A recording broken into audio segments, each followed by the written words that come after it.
یہ ہے بلدیہ عظمیٰ کراچی عرف پیوا کے بغیر لاٹھی گولی کی سرکار، جو خود ظلم کا شکار ہے، لیکن یہ آندھی ہو، طوفان ہو، محرم الحرام ہو، یا عید میلاد النبی ہو، یا بقرعید یعنی عید الاضحیٰ ہو، عید الفطر ہو، یا رمضان المبارک کا بامقدس مہینہ، شاہراہوں پہ فرائض انجام دینے کے ساتھ ساتھ لوگوں کو آج افطار بھی کرا رہے ہیں۔ ڈائریکٹر سٹی وارڈن راجہ رستم اور ان کی ٹیم یقینی طور پر خراج تحسین کی مستحق ہے، جو کہ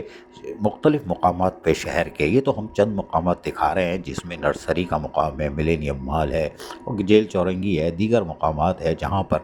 راجہ رستم ڈائریکٹر سٹی وارڈن کی سٹی وارڈن ان کی پوری ٹیم عملی طور پر جہاں ٹریفک کنٹرول کرتی ہے کہ لوگ روزہ افطار اپنے گھر پہ کر سکیں بآسانی، وہیں جو لوگ رہ جاتے ہیں ان کے لیے روزہ افطار کا بھی اہتمام کر رہے ہیں۔ یہ ہے جذبہ انسانیت، اور اس میں یقینی طور پر ہمارے سٹی وارڈن خراج تحسین کے مستحق ہیں، اسی لیے کہتے ہیں ان کا شکر ادا کرو، ان کو خراج تحسین پیش کیا کرو۔ یہی کراچی کے ہی لوگ ہیں، اور لیکن کس طرح انسانیت کی خدمت کر رہے ہیں، تمام لسانیت قومیت سے شامل ہونے والے یہ سٹی وارڈن زبردست خراج تحسین کے مستحق ہیں۔ ان کی عزت و احترام ہم پر لازم اور ملزوم ہے۔ لیکن بلدیہ عظمیٰ کراچی اور بیوا کے میئر کراچی،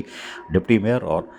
میٹروپولیٹن کمشنر پر بھی یہ فرض لازم ہے کہ ان کی طرف دیکھیں، ان کی بھوک مٹائیں، ان کی وردی اور الاؤنسز ان کی بر وقت ادا کریں، جو کہ انسانیت کی خدمت میں پیش رہتے ہیں اور اپنی جانوں کا نذرانہ بھی دیتے ہیں۔ لیکن ہم ان کو کتنی عزت دیتے ہیں یہ تو دیکھنا پڑے گا، لیکن کراچی والوں سے درخواست ہے کہ ان کی عزت کرو۔ عزیز عارف، KBS بلدیاتی نیوز، کراچی۔